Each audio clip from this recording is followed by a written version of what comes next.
Votre audio NS, c'est bon, ça fonctionne. Ouais. Vous allez pouvoir poser vos questions dans quelques secondes, mais avant ça, je vous demande d'applaudir Thierry Coirot, qui nous fait l'honneur d'être ici avec nous aujourd'hui.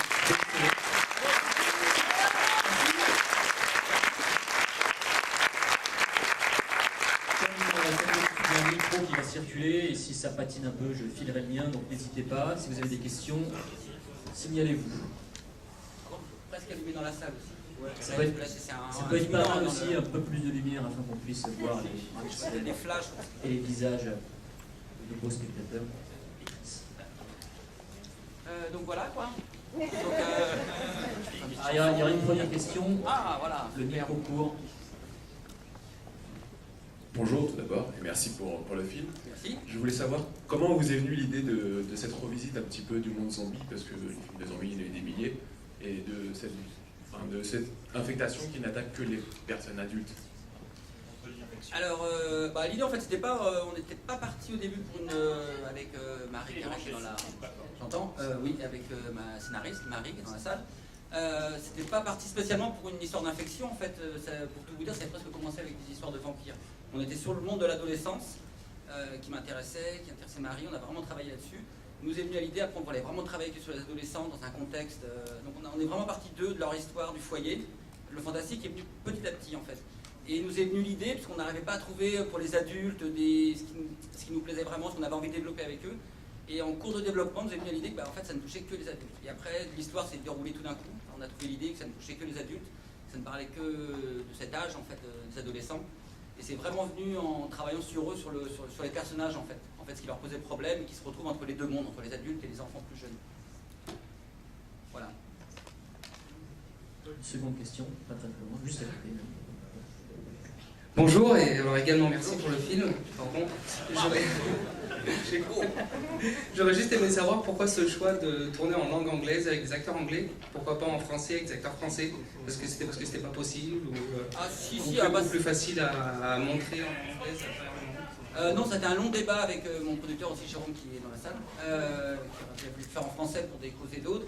Moi, j'ai toujours imaginé en anglais, pas par snobisme ou pas parce que je voulais pas le faire en français, parce que j'en ai fait d'autres en français. C'est parce que par rapport au contexte de l'île, même si c'est une fable ou c'est un film qui est raconté comme ça dans un point de vue un peu presque poétique, je voulais l'ancrer dans quelque chose qui était presque crédible. Et j'avais du mal à voir où j'aurais pu le mettre, à l'île de Sein, en Corse, mais j'arrivais pas à sentir le réalisme, et le contexte réaliste. Et la langue anglaise est devenue, c'était plus basique en fait, ça nous permettait de contextualiser à peu près où on avait envie sans se poser de questions et pouvoir partir dans l'histoire. En fait, il y a un côté plus pas international, pas par rapport à la vente, mais un côté où on pouvait accepter ces enfants dans une île. Voilà, en fait. Oui. Question Droite.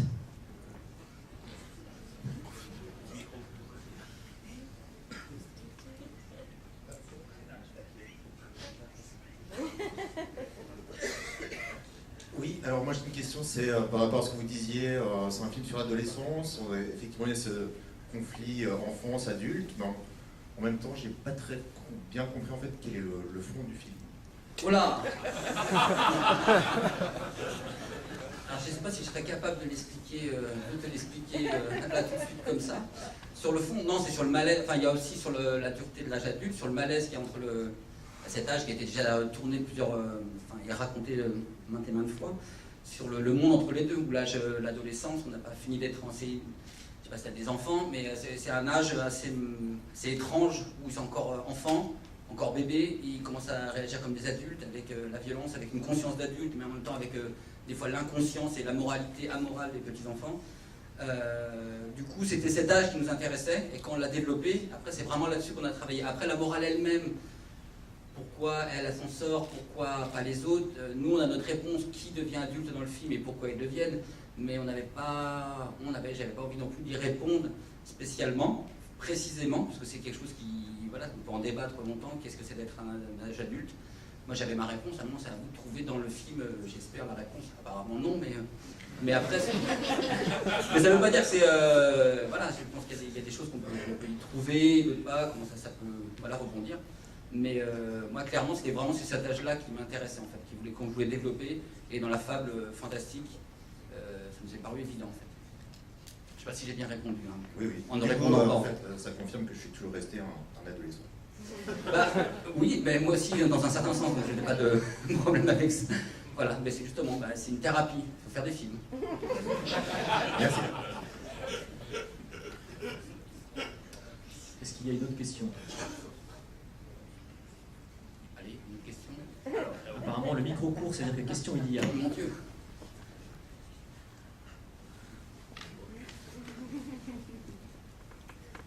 Bonjour. Bonjour, merci beaucoup pour ce film. J'ai vraiment beaucoup aimé à la fois l'esthétique, les paysages. Et c'est assez rare d'avoir à la fois de la violence et aussi de quelque chose de contemplatif. Et je voulais parler du son. J'ai trouvé le travail du son magnifique et qu'on ne tombait pas justement dans le cliché des hurlements et de la violence extériorisée, elle est plutôt intériorisée. Je voulais savoir, enfin, le rapport au son, j'ai l'impression qu'il est propre aussi au personnage justement principal, enfin du garçon qui a eu cette espèce de Larsen. Je voulais savoir quelle était votre approche voilà, sur le travail du son. Merci beaucoup. Très bien. Oui, par rapport à Larsen, oui, évidemment, il y a toute une continuité comme ça qu'on a fait sur ce personnage. Après, ça n'a pas construit entièrement tout le film. Tu parlais des paysages, de l'esthétisme. Ça, c'est quelque chose auquel je tenais dès le début, même dans l'écriture, qui peut paraître des fois un peu étrange dans le film. C'est à la fois un film d'horreur, mais qui est très contemplatif. La musique a suivi à peu près le même schéma, c'est qu'on est parti sur une musique. J'ai toujours vu le film comme quelque chose de beaucoup plus romantique, même mélodramatique, comme un film fantastique. Donc quand j'ai travaillé sur le son, quand on a travaillé avec les musiciens, quand on a travaillé avec le son, même si j'adore les films fantastiques et j'adore les films d'horreur, j'en ai fait, j'ai pas sans doute d'autres et plus classiques, plus en allant à fond dedans. Sur celui-là, vraiment, on avait envie d'emmener quelque chose d'un peu beaucoup plus pas poétique, mais un peu décalé en fait, par rapport à l'ambiance. Donc on est vraiment parti sur des musiques comme ça qui sont du coup très orchestrales, des sons qui des fois qui nous portent, on suit des fois un petit peu le suspense, mais c'était pas l'intention de départ. J'étais vraiment dans la psychologie du personnage. Par rapport au son, on avait envie de les traiter, on a envie de traiter de la musique par rapport à cette histoire d'amour qui se tissait tout au long du film entre les deux personnages principaux, et c'était un peu le fil pour la musique, et pour le son pareil. Donc des fois qui est un peu déroutant, parce que ça ne suit pas vraiment le classicisme d'un film de genre plus particulier en fait. Si je réponds bien. Moi, du coup, j'ai une question, Thierry. Oui. Beaucoup plus pragmatique. Juste après, en fait, on a une séance de court-métrage français, et je pense qu'il y a peut-être des apprentis ou des cinéastes en herbe dans la salle. Je veux juste savoir, en fait, combien de temps ça t'avait pris pour tourner, est-ce qu'il y a eu des galères de financement, quelle est la lutte que tu as dû mener pour tourner un film de genre. Bref, si tu peux nous raconter, en fait, cette expérience-là, parce que je pense que ça peut aussi servir de témoignage tout à fait intéressant, quoi. Bah oui, ça a été déjà le film de genre français, c'est pas facile à produire. Moi j'ai mis du temps. J'ai déjà commencé par trouver on avait trouvé le sujet un petit peu avec Marie, j'avais fait des films auparavant. C'est surtout avec la rencontre avec mes deux producteurs et notamment qui a suivi vraiment le film, qui est Jérôme Vidal qui est dans la salle, qui se bat aussi pour un cinéma un peu indépendant, les films qui ne sont pas spécialement faciles à vendre. Donc moi ça m'a pris 2 ans, parce qu'on avait écrit le scénario, on a fait 2 fois Cannes pour aller vendre le film, tout le monde trouvait ça très intéressant, mais voilà, c'est le sujet, la mort des enfants, le fait que c'est un film un peu entre les deux, ni film d'ado, ni film de... On a eu du mal à le placer, donc tout le monde aimait beaucoup le projet, jusqu'à ce que Orange mette un peu d'argent dessus, pratiquement la totalité, le Philo 37, mais qui était une toute petite somme. On a eu des déboires, ce film devait se faire au Canada, c'est pour ça et en fait on est retrouvé aux Canaries. C'est presque pareil, mais en Espagne. Il fallait faire un pont énorme entre le look canadien, américain, j'avais rêvé, ça se passait dans la neige, et on s'est retrouvé dans le désert, donc aux Canaries, avec des paysannes. Donc au début j'étais un peu choqué, mais voilà, on a commencé à travailler. Et c'est un film qui a été fait après beaucoup. On avait peu d'argent, et avec Jérôme il a dit bon, tu peux le faire, tourne aux Canaries. T'as une vingtaine de jours pour le tourner, on y va banco. Donc après, on est parti dessus, et c'est un film qui a été fait très rapidement, tourné très rapidement, on a beaucoup répété avant, mais tourné très rapidement.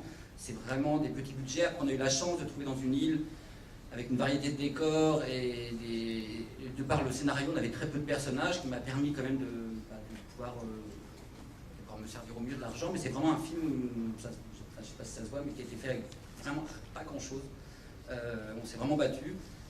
Après voilà, ça a été fait, c'est filiale jusqu'aux Canaries, et puis on est revenu ici. Là maintenant c'est une nouvelle bataille, c'est pour sortir le film, parce qu'une fois que le film est fini, en fait ça c'est la première chose, et la deuxième bataille c'est d'arriver à sortir son film, qui est quasiment la même bataille. On a mis 2 ans à le faire, on va sans doute mettre 1 an, enfin il va sortir normalement l'année prochaine, mais je l'ai fini déjà depuis Noël. Donc voilà, c'est des films qui sont durs à placer, donc on se bat pour le faire, et le festival, je suis très content qu'il nous soit pour pouvoir le promouvoir. Et après, j'ai pas beaucoup de conseils, parce que je pense que chaque réalisateur a ses méthodes, chaque réalisateur a ses envies, à part se rester accroché comme des chiens sur les mollets et ne pas bouger. Est-ce que tu trouves que c'est plus dur aujourd'hui ou avant? Par exemple, c'est plus compliqué aujourd'hui de faire un film comme Don't Grow Up en termes de conviction auprès des interlocuteurs et des financiers, ou à l'époque d'Atomic Circus par exemple? Même si c'était particulier, Atomic Moi, Circus. c'était très particulier, parce que nous, comme à Atomic Circus, en fait, on sortait de... J'avais jamais fait de film, donc c'est l'inverse. En fait, j'ai pratiquement fait mon premier film maintenant, et Atomic Circus, ça aurait dû être après. Après, on nous a proposé, on s'est retrouvés, moi et mon frère, dans une spirale. On était jeunes, on s'est retrouvés avec le film, peut-être un peu dépassé par le budget, et ça a été assez facile. En fait, on a critiqué, c'était assez facile, parce que d'un coup, tout le monde croyait comme ça pouvait se passer à un moment, il y a du casting, on parle du casting connu, on va remettre de l'argent et on y va. Après, on s'est beaucoup amusé, je ne connais pas le film que j'adore, mais ça a été pas spécialement difficile. C'est par la suite que moi, ça a été plus difficile, vu que le film, à gros budget, ne rapportant pas énormément, on est un peu classé dans les... Donc c'était un petit peu plus difficile, et je remercie beaucoup Jérôme, il nous a aidé. J'ai refait entre-temps un épisode de Call of the Dead, qui est un petit film, certains l'ont vu. Et ça m'a permis, moi, de retravailler sur Don't Grow Up, qui me tenait à cœur, et puis bon, là, c'est reparti. Mais ça met du temps, pour les... Mais c'est pratiquement mon premier film. Le premier, j'avais fait avec Didier, donc mon frère, avec qui je retravaille sans doute encore. Le deuxième, c'était pas une co-réalisation, mais chacun de notre côté. Là, c'est vraiment le film que je tenais depuis 2 ans. Voilà. Après, c'est un film plus dramatique. Je reviendrai sans doute à la comédie par la suite. Et toi, tu as envie de poursuivre seul, en fait, ou en binôme, ou alors tu réfléchis pas comme ça, en fait, c'est selon les projets et les opportunités? Non, de toute façon, je suis pas... Enfin, le seul binôme que j'ai vraiment eu, c'est mon frère. Ça me suffit, on est 2. Et c'est déjà pas mal. On a tenu 10 ans, voilà, à faire tout ensemble. On a fait beaucoup de choses, des courts-métrages, des pubs, donc au bout d'un moment, on était un peu fatigués. On avait envie aussi de développer chacun de notre côté des choses. Et par la suite, là, du coup, maintenant en mûrissant, Didier est en train de travailler sur son propre film. Je pense que quand il en aura fait un autre, on pourra se retrouver autour d'une table sur d'autres petits projets dont on parle déjà. Mais que ce soit à 2 ou binôme, quand on travaille avec un frère, c'est pas vraiment un binôme, mais c'est comme une seule personne en fait. Donc c'est une autre façon de travailler. Est-ce qu'il y a d'autres questions? Oui, je voulais te demander, on le sait aujourd'hui, tous les films quasiment beaucoup de films qui passent au pif sont des avant-premières. C'est les seuls moments où on peut les voir en salle, puisque les films sortent après en DVD, en VOD. Est-ce que quand on fait un film comme tu viens de faire, est-ce qu'on peut quand même imaginer qu'il est possible qu'il ne sorte pas en salle, tout simplement? C'était une question posée à Jérôme Vidal d'ailleurs. Mais est-ce que financièrement, est-ce que s'il ne sort pas en salle, s'il sort en DVD sur Netflix, sur Canal Play,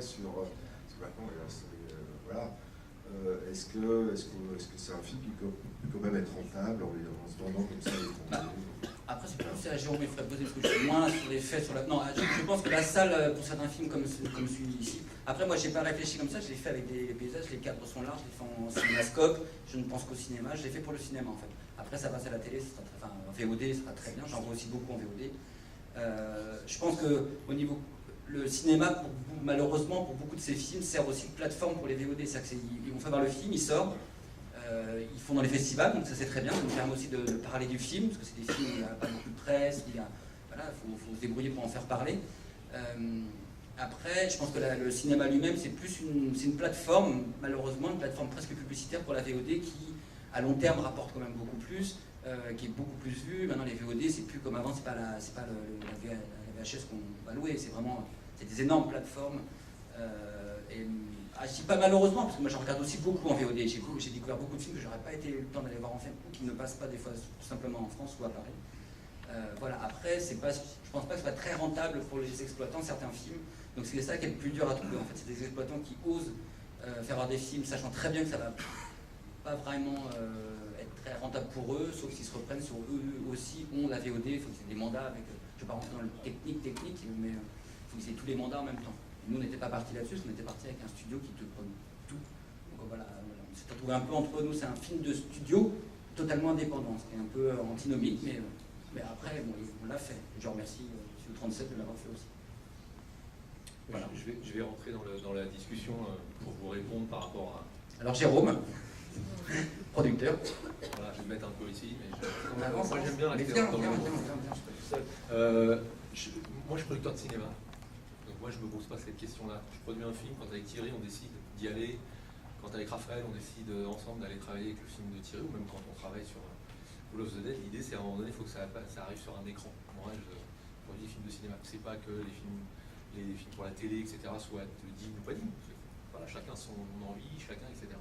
Après, je pense que le vrai problème, c'est qu'aujourd'hui, le film de Thierry, pour l'amener sur les écrans, comme beaucoup d'autres films, il est traité de la même manière que Spectre. C'est-à-dire qu'il n'y a pas d'alternative aujourd'hui pour pouvoir sortir un film différemment. On nous dit la même chose, il faut faire les mêmes placards dans le métro, il faut faire les mêmes publicités. Moi, je vois bien quelqu'un qui va avoir marqué Jérôme Vidal présente, Don't Grow Up de Thierry Poirot. Moi, perso, je le lis, j'y vais pas, je sais pas qui c'est Jérôme Vidal, je sais pas qui c'est Thierry Poirot. Donc, à un moment donné, voilà.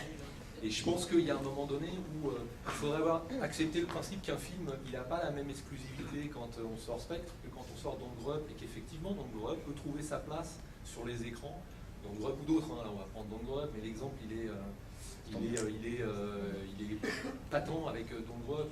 Et aussi vient se rajouter sur l'exploitation, la grande exploitation, les films de genre aujourd'hui, les gens n'en veulent pas. Ils se disent, le public qui va venir voir ce film chez moi, je ne veux pas le voir. Je le veux pas.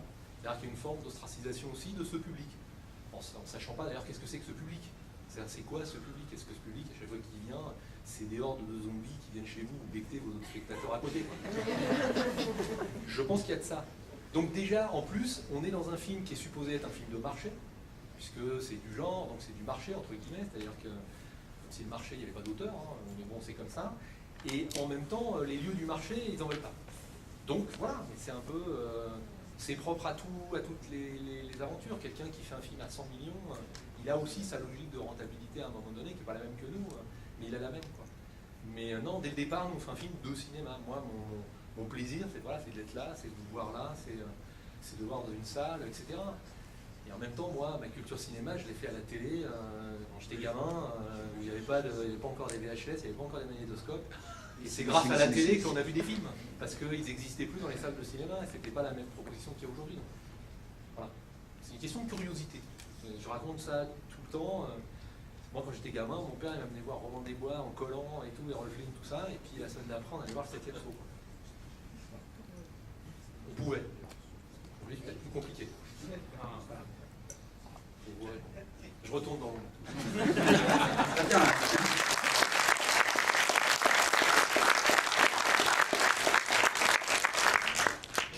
Est-ce qu'il y a d'autres questions dans la salle? Si, j'imagine. Non, juste, même le producteur pourrait y participer peut-être.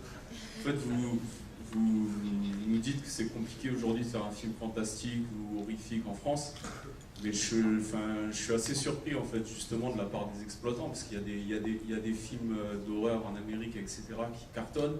Les gens, moi je n'adore pas forcément, mais les films, les Paranormal Activity, etc., ça cartonne en salle. Les gens y vont, quoi. Et je suis surpris que justement, vous nous dites que les exploitants, ils sont frileux pour mettre le paquet sur ce genre de film au final en France, quoi. Je trouve ça surprenant. Non, mais je vous dis, il y a eu des expériences malencontreuses. Je crois que c'est Saut 3 ou 4 ou 6 ou 8, je ne m'en rappelle plus. C'est sur le 3, voilà, sur lequel il y a eu effectivement des problématiques. Parce que les gens qui sont supposés aller voir ce type de film, si on pouvait les classer, ils se tiennent peut-être moins bien dans les salles de cinéma que ceux qui vont voir, je sais pas moi, Aladdin, quoi. Bien sûr. Voilà. Peut-être qu'on préfère la vulgarité des spectateurs d'Aladdin à la violence des spectateurs de Saut 3. Voilà, après, j'ai pas de jugement par rapport à ça. Je pense que ce qui est dommage, c'est qu'à un moment donné, ceux qui vont voir, même si c'est... Sur le film de Thierry, qui est aussi un peu un reproche qui nous est fait, on en a parlé tout à l'heure, c'est un film entre deux, ça raconte une histoire, il y a des moments, il y a des grands moments, contemplatif, etc. Et forcément, il y a un truc où il faut le foutre dans une case, quoi. Donc les gens se disent, merde, c'est quoi sa case? Donc, on s'en fout de sa case. Enfin. Non mais vous en foutez, j'aime bien, ça me fait plaisir. Le problème, c'est qu'il faut aussi composer avec ça. C'est-à-dire qu'à un moment donné, il faut arriver à montrer aux gens que vous pouvez amener un film... moi, je suis coproducteur d'un autre film qui est présenté ici, qui est une réalisatrice française, c'est Évolution. On a la même chose, c'est pareil. On a le même rapport, c'est un genre de film sur lequel c'est très très compliqué de l'amener sur les écrans. Et après, il y a un petit snobisme aussi du cinéma, c'est-à-dire que on aime bien quand c'est un anglais, on aime bien quand c'est un espagnol, on aime bien quand c'est l'Amérique latine, etc., etc. Après, quand c'est français, comme si ce n'était pas du genre français. Donc on va considérer que le cinéma français dans son ensemble doit soit faire le genre social, soit faire le genre Aladdin. Et à partir de là, le reste, c'est pas du cinéma français. C'est comme ça, il faut faire avec. Et puis, il faut les proposer. Et vous êtes là, vous voyez, vous allez en parler. Et si vous en parlez bien, il y aura des gens qui vont vouloir aller le voir. Et donc, les gens dans les salles, s'il y a des spectateurs qui viennent dire « on aimerait bien voir Don't Grow Up », à ce moment-là, peut-être que Don't Grow Up sera dans une salle. Voilà. Le micro, je vais dire dans 2 heures.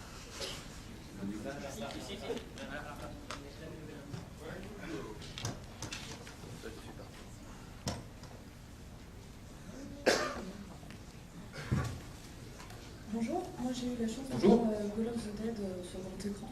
Donc déjà, merci, voilà. Et c'était dans une salle indépendante à Pontoise. Et je voulais savoir si ce genre de film ne pouvait pas justement passer dans des salles indépendantes plutôt que dans les gros multiplex qui passent. Si, tout à fait, mais ça va être un petit peu, on espère aussi un peu, c'est le trajet que devrait faire le film aussi. On va essayer, oui, justement. Et après, ça dépend du distributeur, ça dépend de sa technique, ça dépend de où il veut mettre le film. Mais de plus en plus, si je pense qu'il va y avoir à la fois des gros multiplex et les films plus, justement, des cinémas qui doivent rester des cinémas de quartier et qui vont commencer aussi à reprendre des films peut-être plus petits ou plus difficiles ou qui sont moins bienvenus dans des grands complexes. Mais je pense que si c'est l'avenir du cinéma, enfin, il est plus là-dedans en fait. Donc j'espère que oui. Non. Oui, Thomas. Oui. Optimiste. Un optimiste. Oui. Bon, je sais que vous avez déjà répondu à la question, mais je vais. En fait, ces 10 dernières années, il y a eu plusieurs films de genre qui ont été produits. Il y a eu plusieurs films de genre français comme Martyr, À l'intérieur. Enfin bon, maintenant ça remonte un peu. Il y en a certains qui ont été accueillis, moins bien accueillis par la critique, mais leur point commun, c'est qu'ils se sont pratiquement tous plantés aux salles. Il y en a pratiquement aucun qui a fait plus de 100 000 entrées. Donc c'est pour ça que je me demandais, est-ce que du coup, à cause de ces expériences malencontreuses, un peu plus commerciales, est-ce que vous pensez... Le micro, ça de la bouche. Ah pardon. Est-ce que vous pensez que ça va rendre encore plus difficile qu'avant le fait de produire un film de genre français? Donc ça serait... Non, mais après, c'est déjà de parler de films de genre, on en parlait un peu espagnol, c'est qu'en Espagne, ils font des films, l'orphelinat, c'était au Goya, voilà. Pour eux, c'est pas un genre, on fait un film de genre qui va aller au Goya, il a les plus grandes récompenses, c'est un film tout court. C'est-à-dire que la France, malheureusement, enfin après, moi je suis en français, je l'ai fait en France, donc je suis très content, c'est juste faut arrêter de coller dans les cas, c'est un film, c'est tout, c'est pas un film de genre et tout. Je comprends et après il y a des films un peu plus violents, tout qui marchent moins bien, même si 100 000, 200 000 entrées, c'est déjà énorme pour un film de genre. En fait, enfin, un film très horrifique, un tas de moins de 12 ans, super violent, comme tu as pu citer, c'est déjà pas mal. Après, les Américains, ils peuvent arroser, les autres, de par la langue, ils peuvent arroser dans le monde entier. Nous, par notre langue, on est un peu plus... on travaille sur notre territoire, en fait. Donc ça ne nous paraît pas beaucoup, 200 000 entrées, mais c'est énorme, en fait. Oui, oui, c'est vrai que c'est considérable, mais je veux dire, comparé à certains films américains comme Annabelle ou Conjuring, eux, ils ont eu un énorme succès, alors que ceux qu'on a fait chez nous n'ont vraiment pas eu beaucoup. Je disais que c'était pas beaucoup par comparaison à la manière dont marchent certains films comme Paranormal Activity. Ah oui. Après, c'est vraiment de la qualité des uns et des autres. Après, c'est peut-être, je sais pas, c'est peut-être la qualité française, on n'est peut-être pas encore au... Je sais pas, je pourrais pas y répondre vraiment en fait. C'est au-dessus, hein, quand même. Ce que vous faites, c'est quand même au-dessus que beaucoup de Blumhouse. Bah, oui, mais non, mais après, voilà, on essaye de défendre au mieux. Après, voilà, c'est des sujets aussi qui sont pas faciles. Bonsoir. Bonsoir. Bravo déjà. Merci. Et je veux savoir, maintenant que les projetés fini donc, est-ce qu'il y a des passages, des parties que vous auriez fait différemment une fois que vous avez vu? C'est pas des passages que j'aurais fait différemment, pour tout vous dire en fait. Oui, sans doute. Enfin, je dis pas que tout est parfait, parce que j'ai plein de mais ça, on a toujours n'importe quel film, on a intérêt, après on le regarde avec beaucoup de charme. J'avoue que par la fin, on pourra en parler, on a beaucoup débattu le fait que on avait écrit la version écrite et la version réalisée n'est pas exactement la même pour des questions tout à fait budgétaires. Donc on est obligé de faire des coupes, ce qui arrive 80% du temps dans un film, c'est-à-dire qu'on écrit un film, on arrive, on commence à le monter, on arrive sur le tournage, on commence presque à tourner et on dit ah là on a pris du retard, faut couper ça, faut couper ça, faut couper ça. Donc on s'est retrouvé à faire des choix aussi au montage d'ailleurs avec Stéphane qui parle aussi des choix au montage, qui fait que le film s'est beaucoup axé sur l'histoire des deux personnages, l'histoire d'amour, et ce qui est un peu pas empathie, mais sur l'histoire du virus, l'histoire de l'infection. Donc il y a certaines scènes, il n'y a pas certaines scènes, il y a un développement qui me manque un petit peu. Si j'avais un tout petit regret, c'est sur le développement de la scène finale dans la ville, où pour moi la bascule, c'est ces ados, en fait, se retrouvent au début chassés par les adultes, et ils se retrouvent chassés par les enfants à la fin. Là on a une scène, une petite scène, une scène où on voit ces adultes, un adulte tué par des enfants, même qui se remettent à chasser nos protagonistes. Et on avait développé un petit peu plus dans cette ville, développer plus de rapports avec les enfants qui se retournaient, et ces enfants qui se retrouvaient, eux, à avoir peur des ados, donc qui prenaient pour des adultes. Et c'est ce retournement, cette petite bascule, que j'aurais bien... Si j'avais un seul regret, c'est j'aurais voulu développer un petit peu plus, en fait, pour pouvoir, que la fin reprenne aussi un côté, il y avait un petit côté plus western dans ce que j'avais prévu, d'enjeux, de personnages, du retournement de Bastien qui se retrouvait avec Madeleine. Et du coup, voilà, c'est un peu le petit regret. La chose qui est très compliquée, qui était compliquée pour Thierry, c'est que dans une économie hyper serrée, vous n'avez pas le droit à l'erreur. C'est-à-dire là où vous avez parfois un petit peu de gras, vous pouvez vous planter, Là, il n'avait pas le droit à l'erreur, c'est-à-dire les conditions, l'économie dans laquelle on était, le fait à un moment donné de dire on y va, il faut prendre la décision parce que moi je pense que c'est un mec qui a du talent et qu'il y en a d'autres, mais lui, 10 ans sans faire 2 films où on fait payer à 2 jeunes réalisateurs un peu foufous un investissement économique qui n'appartient pas à ces réalisateurs mais à des gens qui eux ont pris leurs responsabilités, qui eux sont encore là, ils seront encore là pendant longtemps. La vraie problématique, c'est qu'on était hyper serré. Et que dans cette séquence, qui est une séquence compliquée, parce qu'on travaille avec des gamins, parce que ça va dans le sens de ce que vous posiez comme question tout à l'heure sur le sens, je pense qu'il y a quelque chose là-dessus, si cette bascule, où à la fin on sent plus que les gamins chassent, et donc l'ado, il est à la fois un enfant, pas encore un adulte, et donc il est à la fois chassé par les adultes, un monde qu'il n'a pas forcément envie d'aller, dans lequel il n'a pas forcément envie d'aller, mais après il est chassé par les gamins, un monde qu'il n'a pas non plus forcément envie de quitter. Donc nous on y arrive, parce que vous êtes encore un adolescent comme Thierry, donc c'est super, il faut que vous le restiez, mais voilà. Et je pense que le vrai problème qu'on a eu, c'est plus ça, c'est de se dire à un moment donné, on était tellement serré qu'à l'erreur, il n'y en a pas eu le droit. Contrairement à avoir un petit peu plus de moyens qui donnent droit à l'erreur. Et c'est bien d'avoir de droit à l'erreur, parce que ça permet à un moment donné de pouvoir faire d'autres choix et d'autres... voilà. C'était pour...